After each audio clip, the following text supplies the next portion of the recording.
Okay, so for those of you that know that we record this obviously early. Like, we don't like speak into the podcast player, but like, we're recording this on Sunday the 27th, which is one day before Guild Wars End of Dragons expansion comes out, which we will talk about during the show. But what's happening literally as we speak, as we record, is that Guild Wars announced that they will be disabling the API early for like a whole day in preparation for the release of End of Dragons expansion. And they're disabling it because they don't want like leaks, right? You can use the API to search for new items and new weapons and new currencies and new pictures and new, like, just all of that stuff is available via the API. So they're like, hey, we're just going to disable it so that there's no spoilers. We're releasing it at, noon Eastern on the 28th. Just know that the API is going to be down for a whole day. So it's literally happening like right now as we record. And one of the Discords I'm in that is like a lot of relatively hardcore players are freaking out. Like, they knew it was happening, but they're like, oh, it's already disabled already. And they're like, how am I supposed to build a legendary now? Like, how am I supposed to play Guild Wars? Guild Wars is now literally like not metaphorically or jokingly unplayable. They literally mean unplayable at this point because the API is down. But like, the game itself is up. Like, I could log in and I could like run around as my character, right? Yeah, like the answer to how do I make a legendary, someone was saying figuring out what you have and what you need manually, like a peasant. Like, yeah, you can play the game right now, but I'm sorry, but like, it's 24 hours. Okay, it's probably 30 hours that this thing is going to be down, right? Like, it's a relatively confined amount of time, right? Yeah, I mean, okay, there's a bit of joking happening, but they're like, if it's only down for 24 hours, the stress it induces by not having access to like essentially the only real use of the API is the companion website Guild Wars 2 Efficiency, GW2 Efficiency, which is like shows you what you have across all your characters, what's in your bank. You can search, you can start tracking your farming, you can all of that good stuff. Like, it's got a whole bunch of tools. They're saying like, if it's down and it's coming back up in 24 hours, like, we just literally shouldn't play today. We should just not play today. And I'm like, okay, if that's what you think. Yeah, okay, sure, fine, I guess. I just find it funny that like, there is an external tool for Guild Wars that is so fundamental to like the hardcore player's gameplay. I never thought of Guild Wars 2 as like a modded game, right? It doesn't have add-ons or mods. It does in a way, but nothing officially supported. The API is officially supported, right? Like, it is an officially supported tool. And they encourage people to use it and build companion websites and all of that. I guess it never crossed my mind. Like, I know that Guild Wars 2 Efficiency is a really, really good tool. Like, I really like the tool. It's a really great website. But it never crossed my mind that some people find it as necessary, as like imperative to their gameplay as, say, some people consider certain World of Warcraft add-ons. Yeah, you're right. The API for Guild Wars is very good. But the thing that I can't get over this whole thing is like, it's one day. If you're building a legendary, you need, 250 whatevers. And if you have 230 whatevers, your thing for today is get more of the whatevers. Like, that's it. It won't make or break your legendary for one day. That's where I am on this. No, but I think I get the joke, though. The one thing that Guild Wars 2 Efficiency does really well that Guild Wars itself does not support is searching all of the inventories across all of your characters. And some people in Guild Wars have like 30 characters. Oh, some people, huh? I don't have 30 characters. I have 20 accounts. Let's get that straight. Okay. But none of my accounts have more than 8 characters. So what it will do is search all of the characters that your account kind of collects and show you like what is the quantity of stuff you have across all of your characters.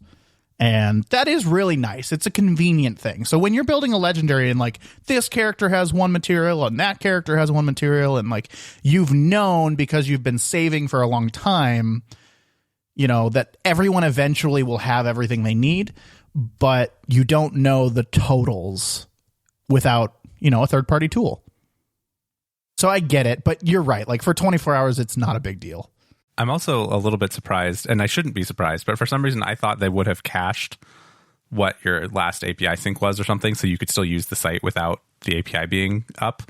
But I'm like clicking around now, and maybe my account hasn't been, scanned in a while, but I just keep getting error pages. Yeah, if you haven't gone to the site in a while, it may have lost the data. But Guild Wars 2 efficiency will keep your or should, I thought it did, keep your oldest data. Sorry, keep your newest data. Should. I don't know. I haven't, I've been playing Lost Ark. I don't know. Guild Wars, I'm essentially, I don't know. Welcome back to Pride and Accomplishment. I'm Chris. And I'm Jason. This is episode 69. Nice. Okay, so continuing our discussion about Guild Wars. The expansion does come out as we record tomorrow on Monday the 28th. They said late February. What they meant is latest February. Whatever, doesn't matter. Well, it's not coming out at 11:59 p.m., so it's not the very latest of February. I mean, it's coming out at noon Eastern on February 28th. It doesn't really get much later than that. That's true. But whatever. I guess they kept their promise. I bet if they had never promised late February, they would have waited longer. If they would have said like winter 2022, they probably would have pushed it a couple more weeks. And that is something that a lot of us are actually discussing on the side is, how bad of a state is the game going to be in? Because it's theoretically, even though it was pushed 3 months, rushed. But I don't know. I think it'll be fine. They've done a lot of demos and they seem pretty good. Anyway, what I wanted to talk about though is Guild Wars 2 has terrible marketing department. Like, it's really sad. It's a really great game. I wish more people knew about it. But the reason no one knows about the game or never tries it is just because that the marketing for the game is not good. But this time, for the first time ever, I believe they've released a video that is really, really good for new players that don't want to play any of the old story and returning players that like really don't remember what the heck is going on. They released a trailer that's called The Story Thus Far, and it is very good. Is it like cinematic or is it like narrated? It's in engine, and a lot of it is just cutscenes from the game, but they cut them together, like not necessarily in chronological order, because it's not really retelling the story. It's more just kind of like saying, this is what everyone is feeling right now because of things that have happened in the past. And it's not like, it did a really good job of not being a retelling, but being a good reminder or a good kind of like, let me give you the one chapter like forward to this story that's about to release on the 28th. And it just does a really good job of that. And I really, really enjoyed it. And the music did a really good job. And the narrator is Timey. If you remember the Timey character, who love her or hate her, I think she's a great character. Very, very good voice actor. And the trailer shows it. It came across really good. And I was really pleased to see such a good marketing trailer for the new expansion. Remind me, does Guild Wars do intro cinematics for their new expansions? Define intro cinematic? So like when World of Warcraft has a new expansion, like the cinematic trailer or the cinematic, not trailer, but the cinematic like intro is like a big piece. They usually release it like a little ways before. And then it's also the first time you boot up the game with the expansion installed, it plays this video before you get to the character select screen. I don't think they do that, but traditionally what has happened is a pretty big cinematic, usually in-engine cinematic. Well, no, in-engine's probably not the right. It depends. They've changed over time, but typically there's a very big cutscene. I don't know whether it's a cinematic or what you consider it, but like a pretty big cutscene when you essentially start the story in game. Because one of the things that Guild Wars does is really doesn't like, there is still like doing old content is really still relevant. So they're not going to do the thing where they show you the cutscene to the new story, because in theory, you don't have to do that right away. Like, it's still relevant to do all of the story in chronological order up to this point. You don't have to. It's horizontally progressed, so like you could do any story at any point. But they don't force you into the new story right away, which I really like about Guild Wars. So they don't do it as you start the game, but typically there's a pretty big cutscene when you go to the NPC and start the story. Gotcha. They're not like World of Warcraft does like almost live action-esque cinematics, don't they? Yeah, like big CGI, like, you know, Pixar movie style, like not in engine. Yeah, cinematic. I don't really remember any of those for Guild Wars. I don't think that's not. But like they'll do like real stuff that you would not normally see in games. I think small spoilers here, but when Heart of Thorns starts, all those airships get attacked. And that's how the story starts. And that's like a really powerful scene. Like that cutscene is so powerful. And you would never see that as you're playing the game. Like these airships get attacked and in the way that they do, and the explosions and the aftermath and all of that. But it's a very powerful cutscene to start that expansion. But it's not, it's kind of in engine. It's kind of like in the art style of the actual game. Yeah, but it's still like a video. It's still like something that's been recorded and it plays back the video. Yes. For you. Yeah. Okay. At least I think it's pre-rendered. I would assume it's pre-rendered. Anyway, if you're thinking about Guild Wars, now's a great time to get in. They've done a lot of good work leading up to this. The expansion looks really cool. Go read a review, see what you think. I'll certainly be playing it. But yeah, no, we'll put a link to this trailer I'm talking about in the show notes. And by the time this podcast drops, this episode drops, there may be some other trailers as well. I have heard some rumors about some more cinematic-esque trailers that may have been leaked, but I haven't seen them, so I don't actually know. So we'll drop those in too if they come along. You know, I completely forgot that Guild Wars was coming out literally tomorrow, because this morning, like hours ago as we record, I bought another month of Dota Plus because I was like, oh, I'm gonna play some Dota, and I was like, oh, I do like it when I have the recommendations of like hero picks and stuff like that. I'll buy a month of Dota Plus, and now I'm like looking at it and like, I don't think I'm gonna play Dota much in the next month starting tomorrow. I mean, you don't have to play Guild Wars right away. I know. Well, that's the thing. Things are stacking up. This is a very busy time game wise. Yeah, and you got Gran Turismo coming out in 2 weeks. Like no, like, Gran Turismo is coming out on Friday, like tomorrow, as this episode publishes. No. Okay. Yeah. Have fun with that. Yeah. Lots of things going on. Horizon Forbidden West came out 2 weeks ago. Like, yeah. Have you started it? Okay, we're going to transition here. Is everyone ready for a transition? And have you started Horizon Forbidden West? Yes. So I have started Horizon Forbidden West. I think I've played for probably about, it's probably almost 10 hours at this point. A pretty sizable. Okay. And what is your non-spoily thoughts in the first, 10 hours? So my non-spoiler thoughts are, it's a very good evolution of the first game. One thing that I'm finding, and this is not a spoiler, one thing I'm finding as I play it is like I've been doing some more of the kind of story missions, like, going for more of like the main quest stuff. And one thing I'm realizing is you can't do anything in that game for less than like an hour. Like, so I play with my wife.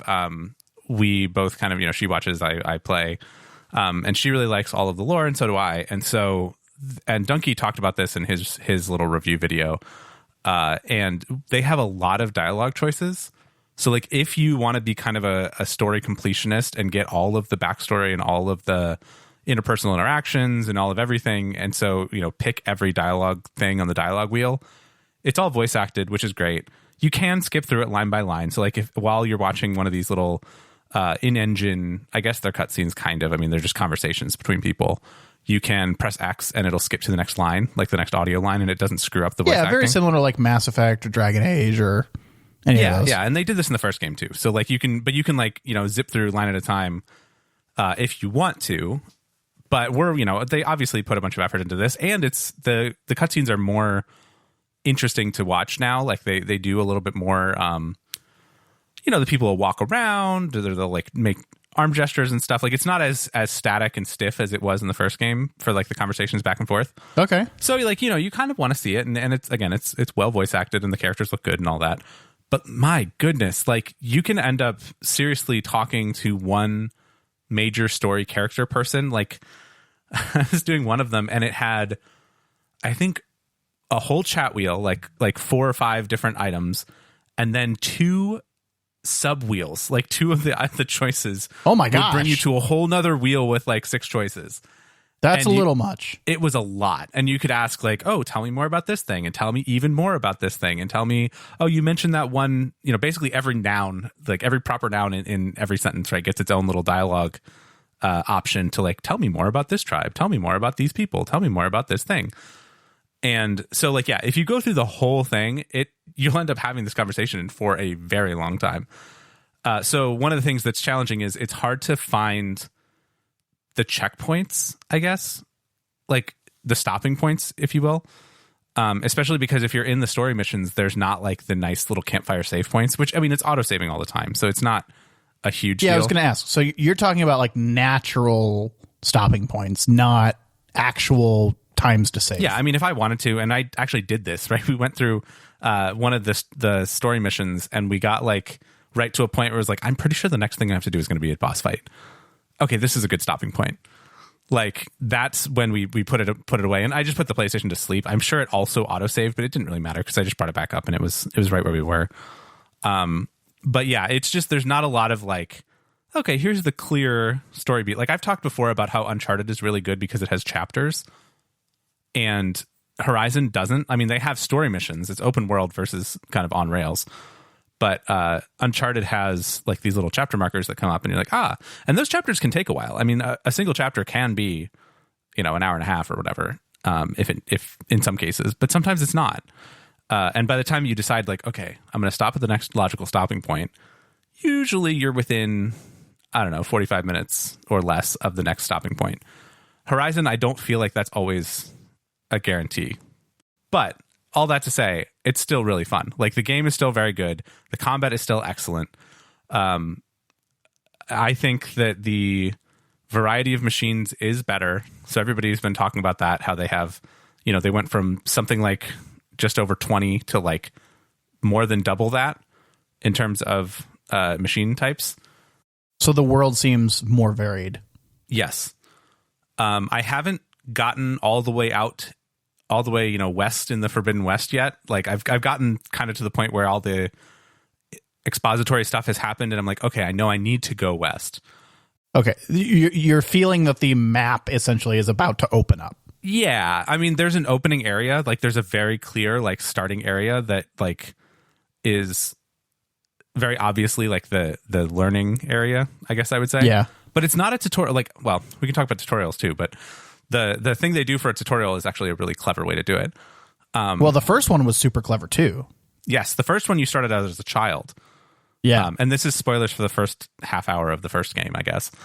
But you started out as a child, and then they had that awesome cutscene where they show you like doing all this stuff and like practicing balancing and all this stuff, and then you make a jump, and then when you land from the jump, you're like the adult Aloy. It's a great first half hour to a game. It's so good. Like I should just play that again just to do that. I think I read somewhere that New Game Plus doesn't have that whole intro sequence, and I'm like, why? No, it's a great scene. Yeah, just that cutscene really. It's really, really good. But yeah, so they do start it off, you know, and it picks up right where the first one left off. So you definitely want to play the first like one. Literally moments. Like it's very clear. Like you're just continuing. It's months, but it's okay. It's months, but it starts out with a voiceover that's like explaining everything that happens at the end of the first game. They're like, after I did the thing at the end of the first game, now I am coming in and doing this stuff. And like, that's the voiceover as the intro of the second game. Gotcha. So you like, for someone that just finished the first game, this is actually a really natural progression. Yeah, it's absolutely like a very like, okay, we are in the same, like, it's not something that jumps forward 10 years. You know, it's something that jumps forward not even 6 months. So it's all the same characters. They're all the same age. Like, you know, it's very familiar in that regard. And you get to see a bunch of the people. You get to see a bunch of friends and whatever from the first game. Like you get to interact with all of those same characters. So you're like, oh yeah, I remember this person. I remember that person. Like, and especially if you've played the first one recently, then it's that much fresher in your mind. That's cool. I'm really looking forward to it. I wish I had time to have started Zero Dawn this week at all. But I didn't, and I won't. But I'm still planning on it. I'm still planning on playing the first game all the way through and then the second game. And I know that I'm committing myself to essentially 200 hours of gameplay, but that's what I want to do. And I think that's the right way to do it. It's not that bad. I don't think. I don't think. If you don't go full side quest, it's not 100 hours for the first game. I like to, though. That's what I want to do. Okay. Well, okay, so it says Horizon Zero Dawn Complete Edition. By the way, best website in the whole world. Okay, that's a bit of a stretch, but... Howlongtobeat.com. Howlongtobeat.com. Love that website. It's so good. I know that I generally... am in like the 75th percentile, kind of, essentially. So I like there's a main story plus extras, and then completionist. I generally am somewhere between main story plus extras and completionist. That's just how I usually end up in these estimates, just by naturally playing the game. So what did they say for Horizon Zero Dawn? Completionist is 76.5 hours. Okay. And main story plus extra is 54. So it'll take me like 60 to 65 hours. Yeah, I would say 60 hours is probably what I would put it as. You think they have the Forbidden West up there? They do have it, but I don't know that they've got it figured out just yet. They say that it's 27 hours main story, 44 for main and extras, and 72.5 for completionist. That is based on roughly 40 to 45 people inputs. So, okay. All right.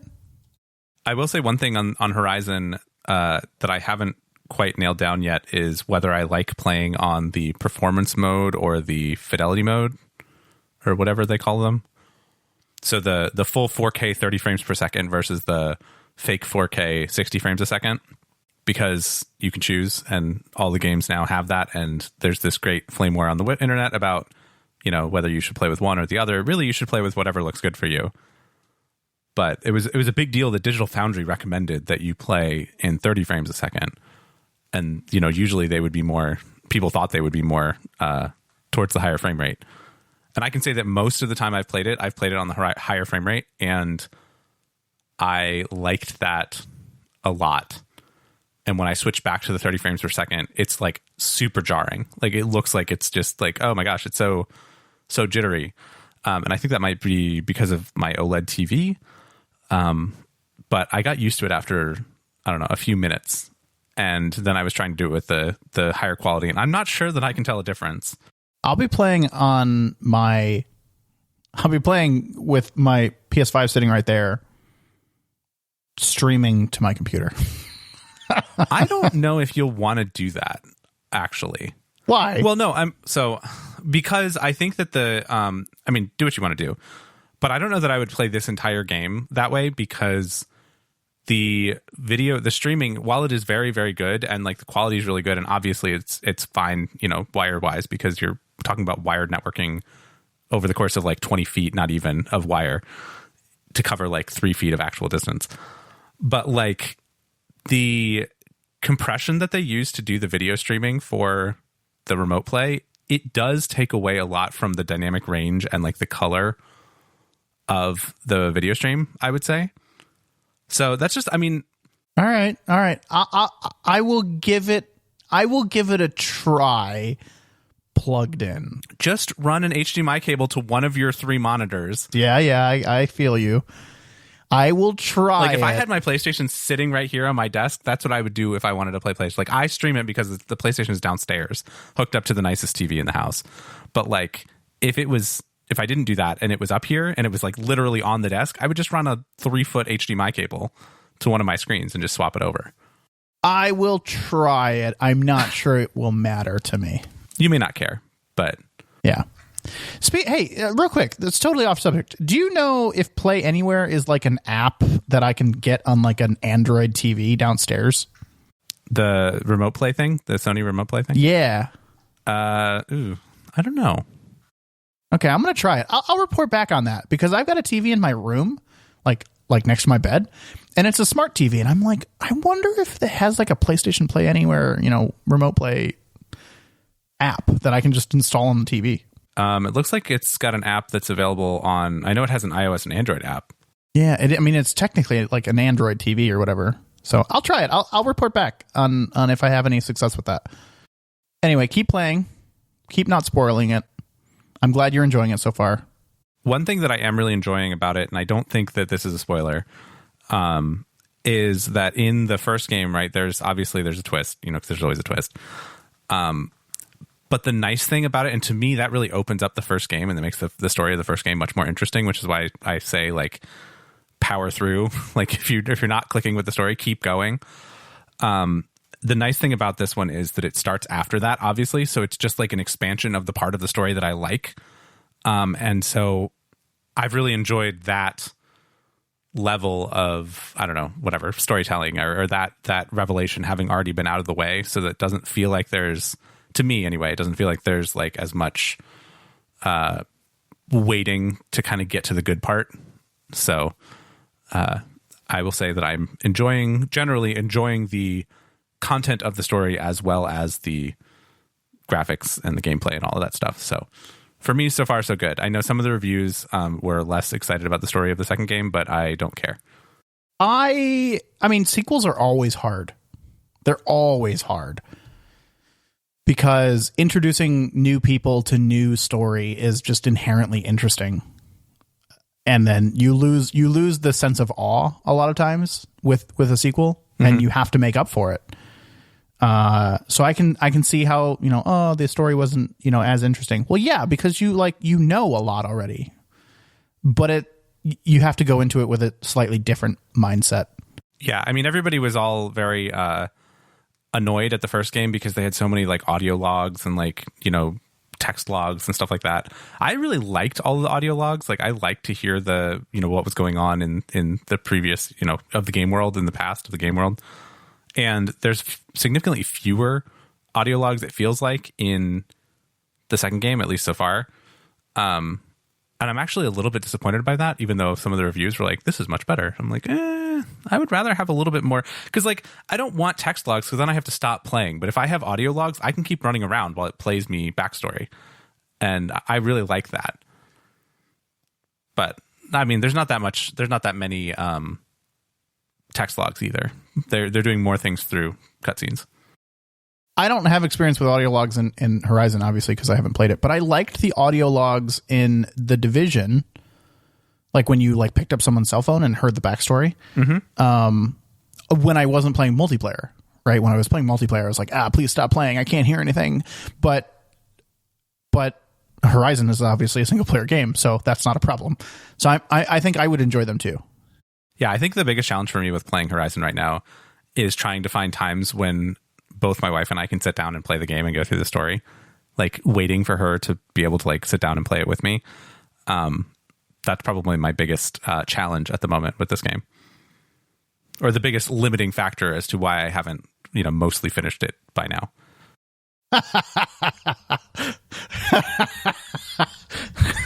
Yeah, I get that. Speaking of finishing games, I heard that you finished It Takes Two the other day. Oh, it was great. Amazing game. I don't know that we have time to talk about it today, but oh God, it was so good. I don't know if we've talked about it on the show. Have we talked about It Takes Two on the show before? We did a little bit. Okay. I continually tried to convince you to play it. I will. It's on my list after the 12 other games that are coming out this week. It is amazing. It is so good. And everyone I talked to about that has also played it, about the game, echoes that it is amazing. And everyone has certain scenes that stand out to them. And it's just so fun to talk about all of the story points with other people. It's a really, really, really good game. And it's so weird because you're playing it and you're a small spoiler, it's the first cutscene, but it's about a family. It's about a family that the mom and dad are getting divorced. It's really weird. You're why am I playing a game about this? What the heck is going on screen? I'm playing games to have fun. What is going on? but it turns out to be such a good game, and it's so surprising. And like, I can't even tell you why it's a good game because it will spoil it. There are certain things that happen in the game that you're just I like, me as a gamer got so excited that they were happening. The person I was playing with was less excited but still had fun, right? Like there, oh god, it was a game built for gamers but also very, very approachable for non-gamers. And it was a great story, and it was great fun, and it was well made. It was just all over. Well, it's on my list. I'm definitely going to take that endorsement to heart, and I will play it at some point. But that's going to be another one where I have to figure out a time to go sit down with my wife and play that. And right now we're playing Horizon. Yeah, but that you can actually play together. Yeah, but that doesn't change the time commitment, though. No, it doesn't. But it's also a pretty good game to like play in chunks. Like when we played it, I mean, it probably took weeks. It took many, many weeks. So that game was fine to play over time. It Takes Two was fine to play an hour at a time. That's honestly like what we ended up doing. Yeah, we might have to do something like that. For me, the challenge is going to be like getting it onto the screen that I want, like, or a screen that I can use and that we can both play with and play with controllers. And it's going to be a whole thing as far as just logistics of playing it, but it's fine. I would really like to get it for the PlayStation, but I have it on Game Pass and I don't want to buy it if it's on Game Pass. How does Game Pass work with EA Play? You download the game or you install the game through Game Pass's app, I think. And then you click play in the Xbox app and it, I think, opens Origin or just opens the game straight. I don't remember.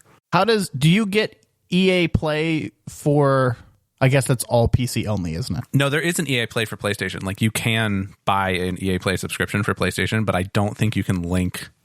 If you didn't buy it through the PlayStation Store, I don't think you can link it. Gotcha. You should try it, but I doubt it'll work. Yeah, I don't think it's going to work because I'm sure that Sony was like, yeah, we don't want you to pay Microsoft for this thing and then get it on the PlayStation. You should watch to see if it goes on sale. If it goes on sale for $15, it's totally worth it. Yeah, I should. I'll keep an eye on it. I think the game only costs $30 to begin with. I think it's $40. Oh, okay. But yeah, it just won a bunch of awards, so maybe it'll go on sale for that. Speaking of PlayStation and games that are great on PlayStation, I've heard very, very, very good things about Destiny 2. Yes, so have I. I was just reading some reviews and things of it this morning where people were like, it's the best expansion to Destiny that there's ever been. Yeah. And if you remember us talking about this 2 weeks ago, I think, we said, oh, we're going to skip this one. It's fine. Okay, to be fair, this is the first one we've never pre-purchased. True. So good job for us. We did it. Yeah, we made it past the starting line. I have heard nothing but excellent things about the expansion. Yeah, me too. And it is very, very tempting. I do not have time for a Destiny 2 expansion right now. But as soon as I'm like even slightly less busy with all of the gaming that I want to do, Destiny will be on the list. I will be buying this expansion. Just not yet. Yeah, I'd say let's give it a season. Let's, at least a season. That sounds about right. Because that'll be, like 3 months or so. And then by that point, hopefully everything will have died down. We will have finished the things that need to be finished. Guild Wars will be in a steady state of some sort. And we'll be good. I heard they made major changes to Gambit. I heard they made no changes to Gambit. So I guess we'll have to see about that. Oh, okay. Well, I want to know now. I was reading a thing and they were like, it's so unfortunate that Crucible and Gambit, the PvP modes, are like completely unchanged and they're such a big part of having to do weapon crafting, and it's really a shame that they didn't do anything with them. I thought they made all kinds of changes to Gambit. Maybe they were talking about the changes they made before the release of the expansion. Well, and then what I was thinking, yeah, they were like, oh, which they put out and then they let them die on the vine. I was like, no, they made a giant change to Gambit. They made that whole single round thing in Gambit, and like Gambits they've changed multiple times. I know. So I think I didn't really believe this reviewer, but I don't know. I do. Gambit is all one round now, or at least last time I played, it was one round only. Yeah. Oh, interesting. but it was slight. They kind of took Gambit and Gambit Prime and smashed them together. And do you remember when they had two different versions of Gambit? It was, God, it was just a lot. And I before the expansion, they settled on Gambit. They went back to 1, and it was slightly faster than Gambit, but slightly slower than Gambit Prime. Yeah, I really enjoy Gambit. Gambit is one of my favorite modes in Destiny because I don't like the regular PvP, but I do like the kind of light PvP that is in Gambit. So if we play Destiny 2 again, I will, of course, be playing more Gambit. Cool. We haven't played it. I really want to, though. Yeah, I actually updated it on Steam. Like, I told it to, like, actually install the patch today. But I didn't, like, launch it. It was, like, a 20 gig patch. The other game that I want to give a really quick shout out to is Lost Ark. Obviously, I'm playing Lost Ark. I'm way behind my friends in Lost Ark because I've like in the last 5 days, I think I've played like an hour of Guild Wars, and that's it. Wow. So yeah, it's been a little stressful because games are my outlet, and I have had none of that. But no, Lost Ark has been actually, honestly, like really fun, and I want to play more of it. Like I'm actually like wanting to play more of it. I think, hold on, Steam will tell me. Give it a moment. I've played 55 hours of Lost Ark since it came out, which is about 55 hours less than what I wanted. Not that I want to rush it. I just want to play more of it. I am really enjoying the dungeons and the dailies, particularly when I play them with friends. Oh my goodness. This is most definitely an MMO. And as with Destiny and all things, playing them with people you know is so much better than playing them with, random public groups. Even if you don't succeed, like even if you don't do it perfectly, I love going into things. I love playing this game with other people. And it's delivering on all of those aspects of an MMO that make it better to experience with other people. There's still like hundreds and hundreds of hours of single player content for the game for me. But, if someone was like, hey, I want to do this. And even if it's like lower level than I need to do, right? It's not like the best tier rewards for me. I want to do it because I'd rather play that with someone else. And if I don't have any alts yet, and eventually I will have alts at a lot of levels, but like I'll take my high level character, and will I kind of carry a little bit? Probably, but like it's just more fun for me to play with other people, even if it's not the best, most, min-maxy thing to do. Well, that's good. I'm glad that you're enjoying it. I don't feel still any real need to play Lost Ark, but I'm glad that you're enjoying it. So we started this episode with like, hey, we need a main topic. And we've done the thing again where we're like 40 minutes in to talking about all the stuff that was like supposed to be the small stuff. And I mean, I guess we could, you know who this reminds me of is Downstream. Oh, yeah. Because they always complain about talking about follow-up for way too long. And then anyway, if you're looking for a streaming podcast, Downstream is amazing. Anyway. Well, to be specific, it's a podcast about streaming media because most people probably stream all their podcasts. So it's not just a podcast that streams. It's a podcast about streaming media. Yeah, that's what I meant. Like Netflix and Disney Plus and anyway, streaming podcast. If you want a streaming whatever. You can stream the streaming podcast.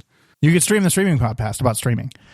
It's fine. So what are we doing? Are we gonna talk about our main topic, or are we gonna leave it here? I mean, I don't have a whole lot to say about it, but the Steam Deck officially launched. Like some people, certainly not me, and I don't think you. Not me. Got the email that says you can buy your Steam Deck now. No, I think they got the email like 2 weeks ago, didn't they? Like they actually received, like, didn't it start shipping like this week? Well, I know that the YouTubers and whatnot definitely got theirs. I personally don't know if any like actual consumers got theirs. I see. But I know that the emails went out to consumers that says you can go ahead and place your order now. Which means you should be seeing an email within the next month. That's what I'm kind of expecting. Yeah. Okay. that's kind of exciting. Yeah, so I read the review on Ars Technica, and then I also watched the Linus Tech Tips video because you had posted it somewhere. And the Ars Technica review was pretty, like, not down on it, but they were very much like, here, we tried to play all these different games and look at all the ones that crashed.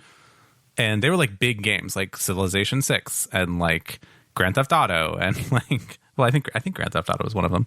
Did the games they list, were they marked as like Steam Deck compatible? Some of them were, some of them weren't. The ones that weren't were like obviously not working, and I give them, you know, of course, that makes sense. But some of the ones were supposed to have worked and they weren't working, and at least that's what I understood of it. And that to me was like, ooh, ew, And then I watched the Linus video, and they were talking about it, and they said, you know, oh, this thing has got so much potential, and Valve is really committed to making it work, and all this stuff, so you shouldn't cancel your pre-orders. And I'm like, okay. I mean, not that I was going to cancel my pre-order. More likely, I would wait until I get the little email and then just choose not to buy it, because like I'm not going to give up my spot in line. But sure, I am actually a little bit disheartened, I guess, by this slate of reviews. And everybody keeps saying like, we think this is going to get better, and we believe in the promise, and we think that Valve is committed, but we can't review it based on what it might be someday, right? We have to review it based on what's in our hands. And I'm like, yeah, I get that, and I agree. And I'm glad that they're doing that, because everybody's like, you're going to have to be willing to be kind of a beta tester for it. And to me, I'm wondering if this is just going to make me want to just be like, man, if they just put the stuff to the Switch just works. Like I just turn it on and play the games work. It's fine. Futzing around with the operating system, while cool, seems like it might be just more work than I want to bother for this particular piece of niche hardware. What do you mean futzing around with the operating system? What do you mean by that? I mean, like, oh, you have to, like, or I guess you wouldn't necessarily have to do much to it, but like, if it is, you know, apply this patch or do this controller setup or, you know, blah, blah, blah, it's probably going to be downloading controller setups, and that's not a big deal. If somebody else wants to take the time to put it together, I'm more than happy to just download their settings. But I don't want it like, oh, yeah, I'm playing this game, it's crashed. Like, we're trying to do this, it's crashed. I don't know. I'm not, for some reason, I'm more shaken about this than I would have thought I would have been. But it's very unfinished or rough around the edges is what it seems like, at least for now. I can see that. I need to go view the Ars Technica article you're talking about, because Linus said it was, you know, rough around the edges, and he showed some things, and he showed some reasons that they were rough, but crashes was not one of his major complaints. He did say that, hey, one of the games we played crashed, but he didn't bring it up as one of his major complaints, and that would definitely be a, like, I don't want to say a deal breaker, but that would be a major funness killer. That would be a reason for me to like not pick up the Steam Deck. Like I'm still gonna buy it. I'm going to buy it. Spoiler alert. I'm gonna get it. But like, and if you get it and decide you don't want it, you do not dare ignore that email. Because I'm 3 months behind you. That's true. Maybe we should just get one between us to share. You're funny. But no, like, I think if it's crashing, that would be cause for me to be like, okay, I'm going to find the game that doesn't crash, and I'm going to use that, or I'm going to put this down for a while. I don't know. It didn't shake me as much as it may have shaken you. I think my biggest concern about it is that by the time it gets good, they will come out with a second iteration of it with better specs. And I'm not going to buy this thing every 2 years. Like, I'm not going to buy a new Steam Deck every, 2 to 4 years. So should I just wait and see if a second one comes? Would you buy a new Steam Deck every 2 to 4 years if you knew you could sell the old Steam Deck for half price? I probably would. Because I do that with phones. Yes. So if I had a very good trade-in path, I probably would do that, or at least consider it. Well, what is a good trade-in path? Because I'm talking about selling it on eBay. Oh, well, see, to me, that's I like how Apple does, phone trade-ins, because they send you a box, you put the phone in the box, you put the box in a drop off thing, and then they give you money. Yeah, I don't think Steam's going to do that. No, I'm sure they're not. But eBay, I don't know. I'm not as experienced at eBay as you are, but to me, it just seems more, I don't know, potential for scams and less, more fraudulent potential. But I understand that eBay has a whole bunch of protections and but I don't know. It just isn't as dead simple as the iPhone trade-in process. Yeah, I'll agree with you there. I will say, just as a super side note, I've done, I don't know, probably $5,000 worth of transactions on eBay as a seller and never been scammed. Not to say that that's, but that's, I never expected this product to be perfect. I am hyped about this. I think a lot of the things that Linus pointed out in his Linus Tech Tip video review of it didn't concern me at all. I was just like, okay, that seems really nitpicky. I have kind of decided that I will, for, at least for the first while, honor the verified for Steam Deck list, because I'm looking at it right now and I'm just like, I would love to play that game. I would love to play that game. Oh my God, I want to play that game. Oh my God, I need to play that game. Just right off the bat. Portal 2. Okay, I've already played that. Hades, Stardew Valley. Hold on. Scroll just a tiny bit. Cuphead. Scroll a little bit more. Enter the Gungeon. Just on the first page, there's so much that I would want to play that is verified for Steam Deck. And none of those are big AAA games, right? So I would hope that they, hope, right? It's a big hope, but I would hope that they run well and don't crash and all that good stuff. Whereas I could see, I don't know, I just feel like AAA games like Grand Theft Auto may be more likely to crash on this little guy. Yeah, it's funny, the games that you just listed, right? Portal 2, Hades, Enter the Gungeon, whatever the other one was. All of those, I have them all on Switch except for Portal 2. Yeah, I'm not going to buy them again. That's what I keep saying, though. I agree with you that they are great handheld games, and you have either chosen to buy them on Switch primarily or buy them again. Right. I bought them on Switch first, except for Hades, which I bought twice. Yeah. And I don't care to, I already own them on Steam. I'm looking forward to playing them on a handheld. Yeah. Plus, the other couple of things hardware-wise that I'm concerned about on the Steam Deck are the physical size. The thing looks humongous. I'm sure it's very comfortable in the hand, but I'm a little bit worried about portability for putting it in a backpack with a bunch of other stuff. The Switch as it is not huge, but big enough that it's a little bit of a pain to put my little Switch case and all that stuff into a backpack alongside my laptop and iPad and Kindle and. So the Steam Deck being, 30% bigger by volume or something like that seems like it's going to be kind of a big deal. It does come in a case, and I don't think that there will be a large, maybe I'm wrong, maybe I'm underestimating the size of it, but I don't think there's going to be a huge difference for me putting the Switch case in a backpack versus, well, honestly, the Switch case and the Pro Controller in the backpack versus just the Steam Deck, because the large size, I'm hoping, will be more comfortable. I really do not find playing the Switch with the Joy-Cons connected to the screen comfortable at all. So I always bring the Pro Controller, and I'm hoping, my hope is that the Steam Deck will be more comfortable to play just on its own.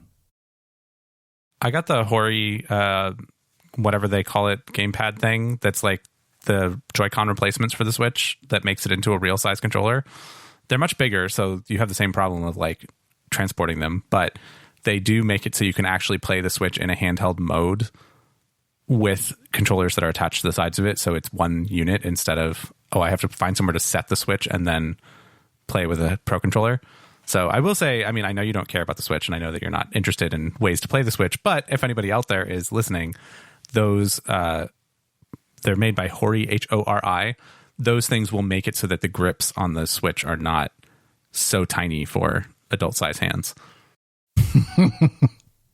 The other thing that they did talk about hardware-wise was that the screen was kind of a letdown. At least ours did. which I'm like, I don't know if I care that much, but they said that it didn't look quite as good as a base non-OLED Switch, which I'm like, I like the Switch screen. The Switch screen's not great, but it's pretty good. And if something is worse than that, I'm like, okay, I don't know about that. They really were down on the thing. Mm-hmm. Yeah. Other reviews did not echo that sentiment, so I wonder. Yeah, I don't know. I agree with you that I don't know that I really care. I'm not looking, like, I'm never looking for something that looks great. Really, my biggest concern is well, actually, one thing that Linus did say was that it gets very dim, very good. It gets dim, very good, whatever. That the screen brightness goes down very low, that you could play like in your room or whatever while maintaining color accuracy, which he says is a very, not a very common thing to do. It gets all like grayscale or whatever when you get really low in brightness. But the Steam Deck doesn't really do that. So I guess I took that as it's a pretty good screen. And pretty good is good enough for me. Yeah. Ours had mentioned that it was a little washed out. But that the panel was not a disaster. That's a quote. I wouldn't call the panel a disaster. Wow. Wow. Okay. I need to read this review. Yes, I think you should at least. Then you'll know where I'm coming from. But yeah, you should definitely at least read the review. Okay, so here we are at the latest of February, probably March by the time anyone's listening to this, and you get your Steam Deck email today. What do you do? I have 24 hours, right? That's how it goes. 3 days. You have 3 days. 3 days. Okay. I probably watch a bunch more reviews and then make a call, but my likely option is that I buy it. Okay. So you're leaning towards buying it, but you don't really know. The FOMO is real, right? That's really where this comes from. Like FOMO is real. I would be a little bit sad if it was like, oh, I pass on it, then Jason gets one, says it's the greatest thing ever, and then we're like on a trip together or something, and Jason has a Steam Deck and Chris doesn't have a Steam Deck. Like, that would be, the FOMO would be a problem for me. Although I would probably have my Switch. We're never going to be on a trip together where we're using it. I mean, that's true. That is true. And the reason that I would really want this is the same reason I have the Switch, is like airplane games and like stuff that I would do, on a trip where I, go somewhere or whatever. I don't know. I probably would get it. I probably will get it. It's just like these reviews, or at least especially the Ars review, were very much not as rosy as I was expecting, since everybody was like beforehand like, oh, it feels really good in the hand and it like works pretty well and all this stuff. And then this review came out and it was just like, okay, all the games are crashing and the screen is like okay. And like screen okay is fine with me. Like I can live with okay screen. But if the thing is not stable for stuff that I want to be able to do, then I'm not going to like that. Yeah, that's like grounds for return in my mind. Can I alter the question? I don't know if this is a possibility, but if you had the option to change your selection, would you change your selection? Because you went with the highest tier one. I did go with the highest tier. Did you go for the highest tier? I did. Yeah. So yes, I went for the highest tier one. If I had the choice, I actually need to look and see what the difference was. It was size of solid state. The highest tier one had the cool glass or something on the screen. And the second and highest tier one had the slightly better NVMe SSD.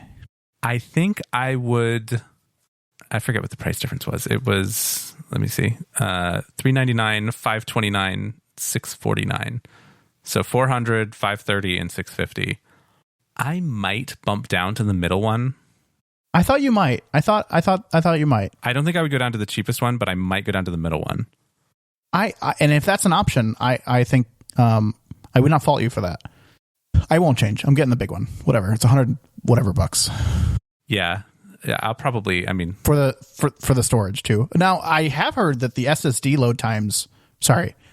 That the SSD load times as compared to the micro SD load times are like very reasonably comparable, which I was surprised about. So. Like they said, I can't remember what game they were playing, but like the load time off the SSD was like 8 seconds, and the load time off the micro SD card was 11 seconds. And I was just like, oh, okay, that's fine. So you can get like a 2 terabyte micro SD card and just put it in there. Yeah, I mean, if you get a good quality micro SD card, that would be sufficient. I did just get a 2 terabyte, NVMe thing for my PlayStation. So definitely enjoying that. And expandable storage is always good. Man, I'm looking at this review again, looking at all these different games that are on here, and it's like, these are cool. This does look cool. Like, play Skyrim on a handheld, and it looks really good. Or decently good. Have you ever played Skyrim before, though? No. Neither have I. I have it on Steam, though. Wait, you own Skyrim? Yeah. Did you buy it? Maybe. I don't know. It would have been a very long time ago. I don't own Skyrim at all. Yeah, I have it on Steam. It probably came from a Humble bundle that I like, not a Humble monthly, but like a Humble bundle that I bought at some point. Okay. But anyway. The other interesting thing about the Steam Deck that I really don't know how I feel about it is installing Windows on it. Which you can't do yet. Why can't you do yet? Because they don't have Windows drivers for all of the hardware yet. Oh. I think when you can install Windows on the Steam Deck, it will be good, if not great. Do you think it'll be the way to go?